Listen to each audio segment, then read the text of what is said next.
A relationship with the right referral partner could be a game changer for any B2B company. So what if you could reverse engineer these relationships at a moment's notice? Start a podcast, invite potential referral partners to be guests on your show, and grow your referral network faster than ever. Learn more at sweetfishmedia.com. You're listening to the B2B Growth Show, a podcast dedicated to helping B2B executives achieve explosive growth. Whether you're looking for techniques and strategies or tools and resources, you've come to the right place. I'm James Carberry. And I'm Jonathan Green. Let's get into the show. Welcome back to the B2B Growth Show. We are here today with Craig Ross. He is the CEO of Verus Global. He's also the author of the brand new book, Do Big Things. Craig, how you doing today? I'm doing well, James. Thank you. I am really excited to chat with you today, Craig. I heard you recently on a podcast that I'm a very religious listener of, and so excited to have you on our show.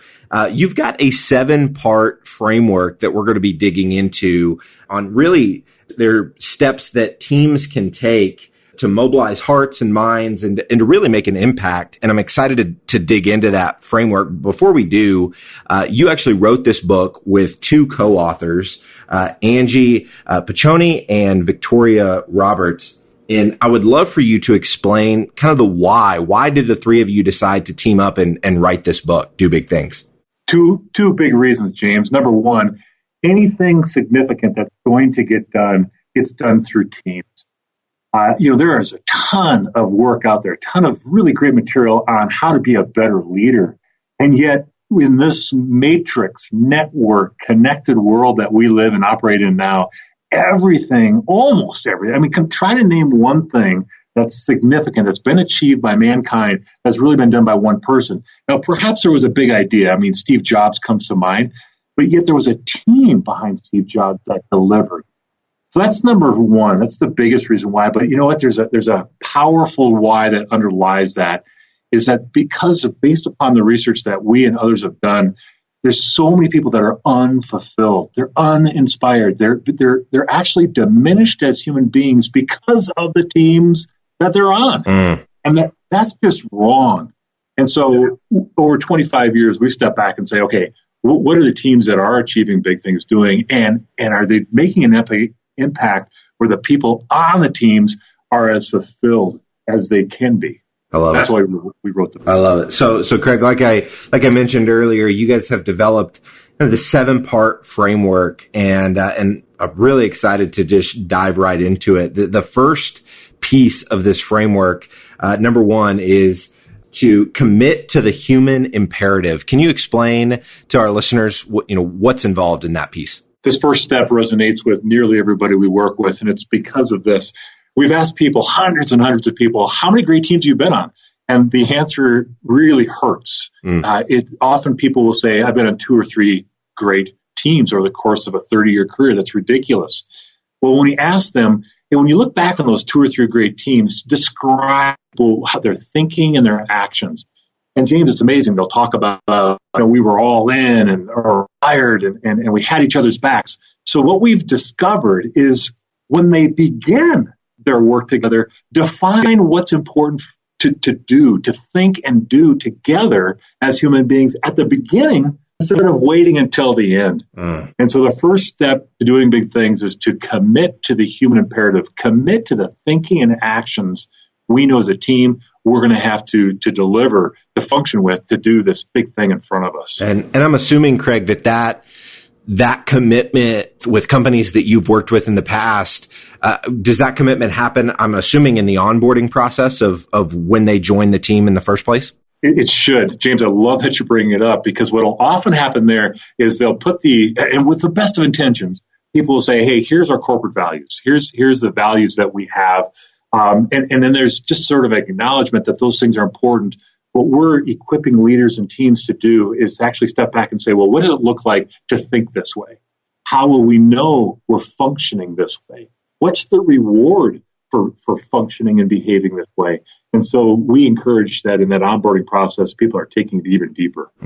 Got it. And so having new employees commit to what you guys call this human imperative from the start, is really the best way to go there. It's the best way to go there, and we encourage people to actually measure it as they move through the life cycle of their team, just like they'd measure other important initiatives. And is that measurement happening just by asking people on the team, hey, how do you feel like you're doing in this area versus, how do you feel like other people on the team are doing? I think that's one of the most powerful ways. How are we doing with the thinking and behaviors we defined up front? And number two, where and how can we get even better in our thinking and behaviors? So how are we doing and where can we get better? I love it. This second part of the framework that we're going to talk about, Craig, is to embody success and leverage failure. Can you talk to us about this one? A good friend of mine is an astronaut, was an astronaut. He 4 shuttle missions. He's the captain of the Endeavour in 2002. And I asked him one time, this guy, if you ever commuted to work with him, you'd sit on the platform at 0 miles per hour and, literally within a minute, you're 1,500 miles per hour. This thing is crazy. Tons of fuel every second are being burned. I asked him one time, I said, Mike, come on, tell the truth. Are you even scared? If this is crazy, insane, you're flying in space. He looked at me with this look of, he's made out of granite anyways. He's an incredible human being. He looked at me and he said, trust the process. So tell me, and Mike the astronaut said, Craig, for everything we did, there was always a process. So no matter what happened to us during space, or traveling in space, no matter what happened, we always had a process. And you talk about Apollo 13. You remember that story? Those guys wanted to land on the moon, but they couldn't make it. But we were able to ensure they could succeed because they had a process of getting back home. Well, what we found is that teams that succeed in delivering on initiatives and the projects that they have in front of them is that they have a process for also that includes how they will think and act in certain situations so that they can function like as if they're a success at the beginning instead of doing what most teams do, and that's wait until they're actually done with the project or their initiative and then acting like a success. Got it. Okay. So I love that piece about leaning on the process and having faith and trust in the process. So I guess from someone who's leading the team, Craig, what does it look like to create the process that your entire team can lean on throughout that? How can you instill enough confidence in the process that you remove that fear? I love it. Let's take an example working with a team in Texas. And we had just had this discussion, facilitated this. As you know, most of us have good intentions as human beings. We have greatness within us. Yet one of the things that, because people inherently believe that, they'll hire for talent, James, as you know. And then when they get bad news, let's just say in this particular case, they learned from their provider that they were not going to get the materials they needed to deliver to deliver on the project that their customer was waiting for. And so the leader of this team expected professionals, as soon as they got the information, to adapt accordingly, to be agile in the moment. However, there was a breakdown in communication. Someone who was responsible for sharing that news, and it didn't happen. Well, as you know, that created a tremendous amount of swirl. The team, we call them a heart attack team, they flatlined before they reached the finish line. Instead of saying, hey, time out, what will we do as a team when we receive any news that would be considered as bad news? What are our expectations as relates to responding to quote unquote failure? And so what we're encouraging teams to do is to outline their accountability reflex. And by doing that, they actually can then demonstrate and they set an expectation, a cultural norm for how they will handle bad news, how they will respond to failure. So it's actually part of that process for success that they can rely on. I love it. Craig, this third part of the framework that we're going to talk about is choosing to contribute, activate, and connect across the business. Talk to us about what this means. Yeah, your listeners, as they're delivering to their clients, their customers, other businesses, and their eagerness to deliver on growth, James, everyone on their teams, experts are telling us that they're making 35,000 decisions a day. Wow. That's a lot of decisions. Yeah. And so, as we all know, teams must make consistently if they're going to succeed. The first one's a contributor. And the contributor decision is simply this: I choose to bring my best to this situation.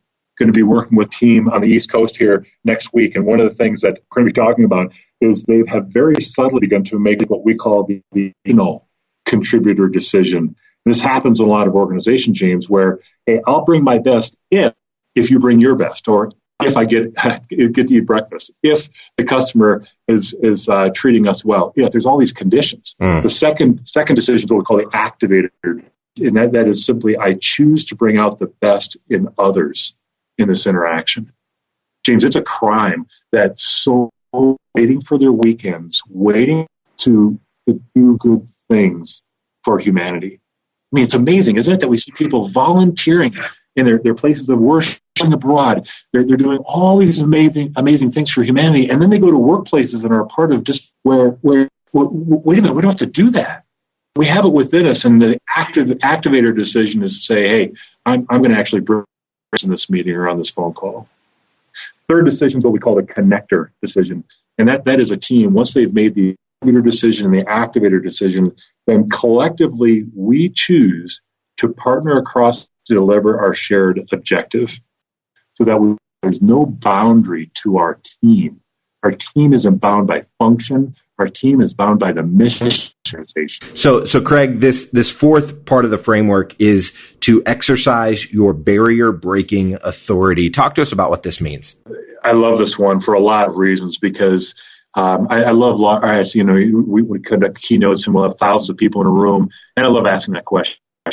To the most part, would you please raise your hand if for the most part you believe that everybody in this room has goodness within them, actually has a desire to do good things, to be great, to be fulfilled. And so one of the things that we found is that people can act on that even more consistently. And what that means is that everyone has the authority to respond to the challenge that they face, however they choose. Teams that do big things are exercising that muscle to take the action necessary to succeed. And what that means then is I'm in a meeting that perhaps there's my boss and my boss's boss is in the meeting, and I have information that I know they don't have, and I know it might not be pleasant to hear. Well, my exercising my barrier-breaking authority is of course to speak up and to do it in a way, of course, that contributes. There's that contributor decision and activates the best in those that are hearing and receiving that information. This is the one that is so freeing. We have people come up to us and tell us that this step has allowed them to be who they really want to be, because they're exercising their authority to be who they know they are. What do you think it is about, I guess, why don't you think that people naturally operate in that way? Is it lack of self-esteem? What do you think attributes to that? There's a lot of variables. It comes down to two specifically. One is my individual mastery to demonstrate that authority. And number two, it's the system that I'm in. It's the team around me. It's the processes, the structure within the organization. Those do influence our thinking and actions as human beings. It's the key, though.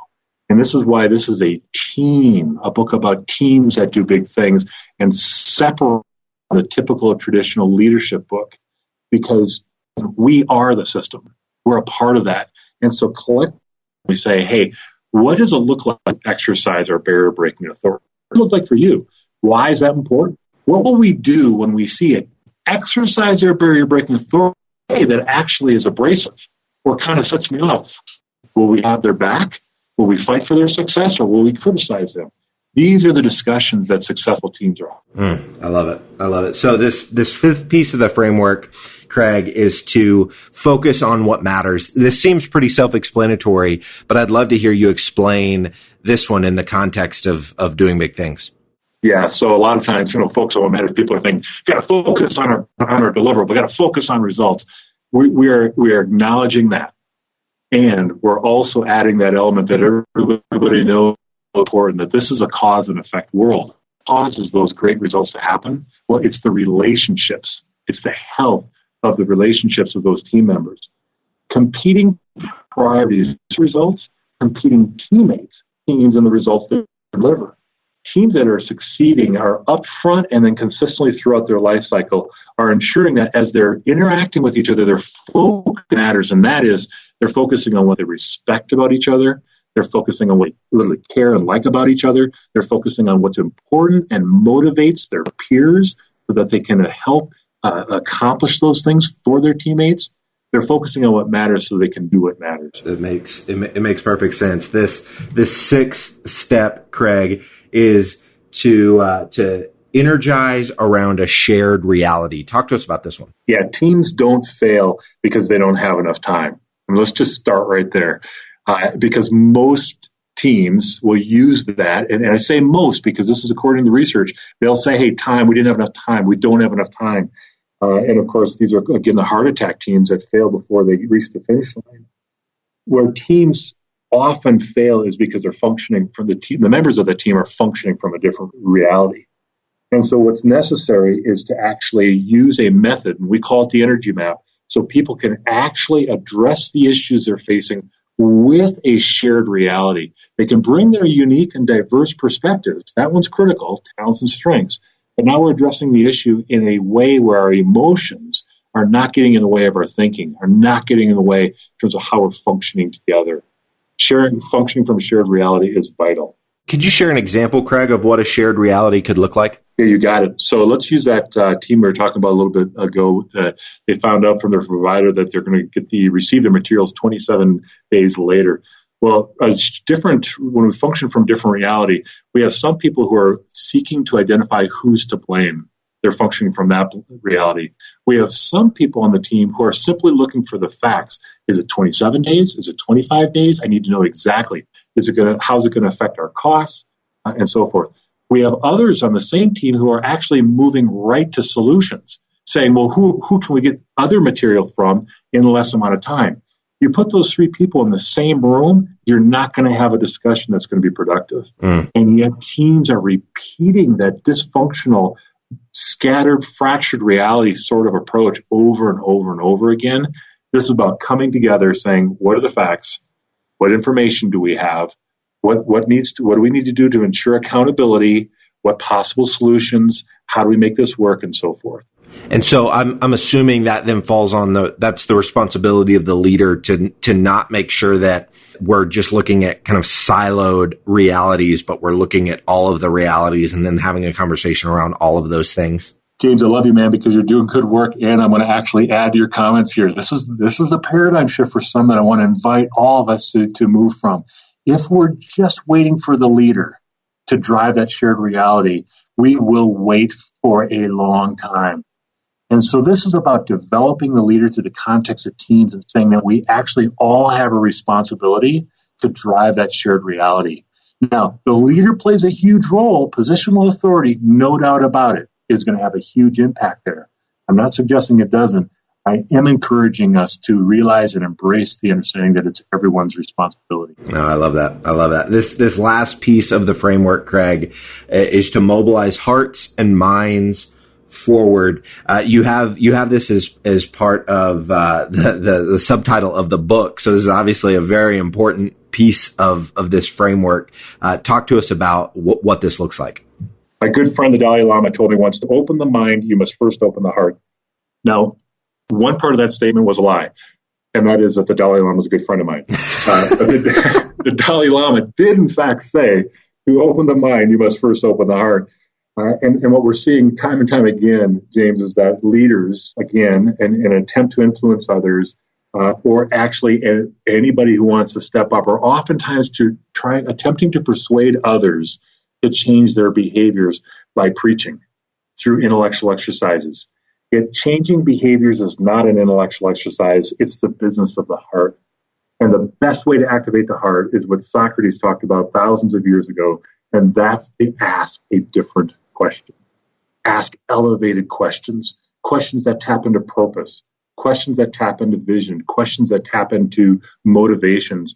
Open the heart and therefore activate the mind, which immobilizes us and the team forward. And so could you maybe walk us through what some examples of these elevated questions could be, Craig? You got it. And the timing is important on these. The traditional execution questions sound like this. What needs to be done? When do we have to have it done? How will we measure success? Periodically, we encourage team members to elevate thinking and consciousness by asking this type of question. As it relates to delivering this objective, how is that entirely connected to our purpose as a team?